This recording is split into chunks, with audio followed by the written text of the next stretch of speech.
दोस्तों नमस्कार, प्रणाम, अभिवादन स्वीकार करें। शुरू करते हैं आज की बड़ी खबरें। मध्य प्रदेश के सभी 52 जिलों की बड़ी खबरें। यदि आपको खबरें पसंद आए तो वीडियो को लाइक जरूर करिएगा और इसी प्रकार की खबरों के लिए आप चैनल को सब्सक्राइब कर लें। खबरें पूरी पाने के लिए वीडियो अंत तक जरूर देखिएगा। और आप प्रदेश के किस जिले से देख रहे हैं कमेंट बॉक्स में जरूर बताइएगा। किसानों के लिए बड़े काम की खबर है। केंद्र सरकार आम बजट में खेती पर विशेष ध्यान देने वाली है। किसानों को फरवरी में आने वाले बजट पर बहुत बड़ी सौगातें मिल सकती है, लेकिन किसानों से पूछिए कि उनकी सबसे बड़ी समस्या क्या है, तो ज़्यादातर किसानों से जवाब मिलेगा कि फसलों का सही दाम न मिलना। दाम नहीं मिलता तो इनकम डबल कैसे होगी। कृषि क्षेत्र से संबंध रखने वाले उद्योग दिन दूनी रात चौगुनी गति से आगे बढ़ रहे हैं, लेकिन किसानों की इनकम पिछले 6 साल से डबल होने का नाम नहीं ले रही है। जबकि केंद्र सरकार ने कहा है कि 2022 तक किसानों की आय डबल कर देंगे। अब तक सरकार यह नहीं बता पाई है कि इनकम डबल हुई है या नहीं। किसानों के लिए किए गए इस वादे को पूरा करने के लिए सरकार के पास अब लगभग कुछ महीनों का ही वक्त बचा है। इसलिए केंद्र सरकार इस फरवरी में आने वाले बजट में बहुत सौगात दे सकती है किसानों को। केंद्र ने 13 अप्रैल 2016 को डबलिंग फार्मर्स इनकम कमेटी गठित की थी। ऐसे में उम्मीद है कि किसानों को रिझाने के लिए केंद्र सरकार इस आम बजट में खेती पर विशेष ध्यान दे सकती है। केंद्र सरकार फसलों की प्रोडक्टिविटी बढ़ाने, उत्पादन लागत कम करने, इनकम में वृद्धि और मार्केट उपलब्ध करवाने की बात तो कर रही है, लेकिन ज़मीनी हकीकत कम है, हवाई ज़्यादा है। कृषि मंत्रालय सिफारिश करता है कि ज़्यादा से ज़्यादा किसानों को सरकार की तरफ से लोन मिले, लेकिन बैंक उन्हें पैसा देने में आनाकानी करती हैं। किसानों की समस्याएं जब फसलों की बुआई का सीजन आता है तब खाद नहीं मिलता, और जब फसल तैयार हो जाती है तब दाम नहीं मिलता। दाम मिलना जब शुरू हो जाता है तो दूसरा विभाग इंपोर्ट ड्यूटी कम करके रेट डाउन करवा देता है। ऐसा इसलिए होता है क्योंकि इस क्षेत्र को डील करने वाले अलग अलग विभागों में कोई समन्वय नहीं है। ऐसे में अगर वाकई किसानों की समस्याओं को हल करना है तो इन विभागों के समन्वय के लिए कोई उच्चाधिकार संपन्न अथॉरिटी बनानी होगी। मोदी सरकार के आने से पहले कृषि बजट लगभग 22,000 करोड़ रुपए का होता था, जबकि वर्ष 2021-22 में इसे लगभग 5.5 गुना बढ़ाकर 1,23,000 करोड़ रुपए कर दिया गया है। ऐसे में किसान इस बार भी बजट बढ़ाने की उम्मीद कर रहे हैं। उन्हें उम्मीद है कि किसान क्रेडिट कार्ड, प्रधानमंत्री किसान सम्मान निधि योजना का पैसा बढ़ाने, भंडारण क्षमता बढ़ाने, कोल्ड स्टोरेज और माइक्रो इरिगेशन फंड में वृद्धि करने को लेकर ये फैसला हो सकता है। 1.25 लाख करोड़ रुपए की खाद सब्सिडी कंपनियों की बजाय सीधे किसानों के बैंक अकाउंट में देने का ऐलान भी हो सकता है। सहकारिता क्षेत्र से जुड़े कामकाज को कृषि मंत्रालय से अलग होने के बाद पहली बार आम बजट पेश होने जा रहा है। ऐसे में इस साल बजट में कोऑपरेटिव को लेकर कुछ बड़े ऐलान भी हो सकते हैं, क्योंकि बिना बजट के कोई भी बड़ा सुधार करना मुमकिन नहीं होगा। इसलिए इस वर्ष के बजट में किसानों को बड़ी उम्मीद है और सरकार भी आय बढ़ाने के चक्कर में इस बजट में किसानों को बहुत बड़ी सौगातें दे सकती है। गुना जिले से खबर है, बिना मास्क वालों को प्रशासन भेज रहा है अब खुली जेल में। कोरोना के बढ़ते संक्रमण को देखते हुए प्रशासन पूरी तरह से सख्त हो गया है। गुना जिले में खुली जेल की शुरुआत कर दी गई है। बिना मास्क लगाए लोगों को अलग अलग चौराहों से पकड़कर यहां लाकर रखा जा रहा है। वज्र वाहन से उन्हें खुली जेल में भेजा जा रहा है। अंबेडकर भवन के एक हाल में खुली जेल बनाई गई है, वहीं सभी को रखा जा रहा है। पहले ही दिन बिना मास्क के पकड़े गए लोग अलग अलग बहाने बनाते नजर आए। 2 घंटे तक उन्हें यहां रखा गया और उसके बाद फिर रिहा कर दिया गया। प्रशासनिक अधिकारियों ने बताया कि कोरोना से बचाव का अभी यही तरीका है। खुली जेल की कार्रवाई निरंतर जारी रहेगी। तो इस प्रकार से प्रदेश के सभी जिलों में ऐसा कार्यक्रम होना चाहिए। प्रशासन पूरी तरह से सख्त होकर के कोरोना से बचाव के उपाय अपनाने चाहिए। सीएम शिवराज सिंह चौहान ने बड़े निर्देश दिए थे। सीएम शिवराज सिंह चौहान के निर्देशों के बाद प्रशासन पूरी तरह से सख्त हो गया है।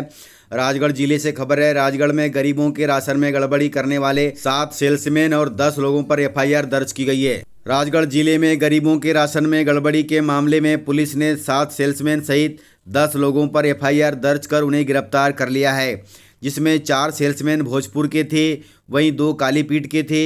एक राजगढ़ सहित सरकारी राशन को अवैध तरीके से बेचने वाले 3 अन्य लोग भी शामिल थे। ओलावृष्टि से खराब हुई फसलों का जायजा लेने पहुंचे मुख्यमंत्री थे।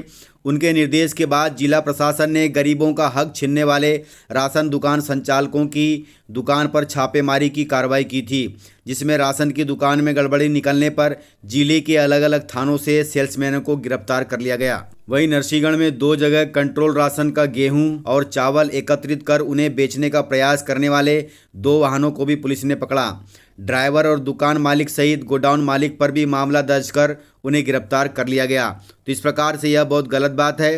राशन दुकानों में इस प्रकार से गड़बड़ी पर प्रशासन तथा सरकार पूरी तरह से सख्त है। कहीं पर भी बड़ी कार्रवाई हो सकती है, इसलिए सावधान रहिएगा, सतर्क रहिएगा।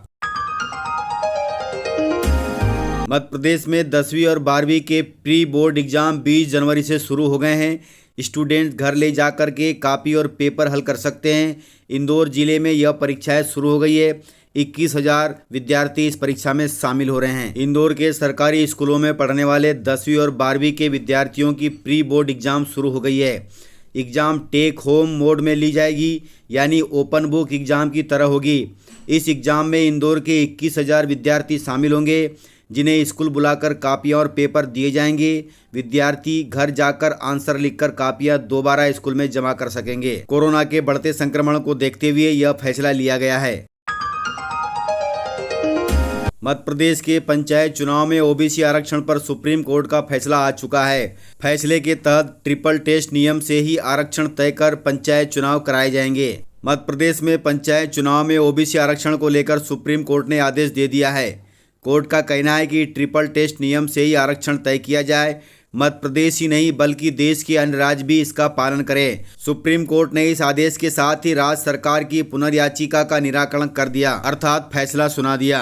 राज्य सरकार ने कोर्ट में कहा कि पंचायत चुनाव में आरक्षण को लेकर जो अध्यादेश लागू किया गया था उसे वापस ले लिया गया है। इस पर कोर्ट ने कहा कि 2010 में दिए गए कृष्णामूर्ति मामले में दिए गए आदेश के तहत ही ओबीसी आरक्षण तय किए जाएं और उसी के तहत पंचायत चुनाव कराए जाएं। सुप्रीम कोर्ट ने सरकार को फटकार लगाते हुए कहा था कि ट्रिपल टेस्ट का पालन किए बिना आरक्षण के फैसले को स्वीकार नहीं किया जा सकता, जो अनिवार्य है। सुप्रीम कोर्ट ने राज्य चुनाव आयोग से कहा था कि कानून के दायरे में ही रहकर चुनाव करवाएं।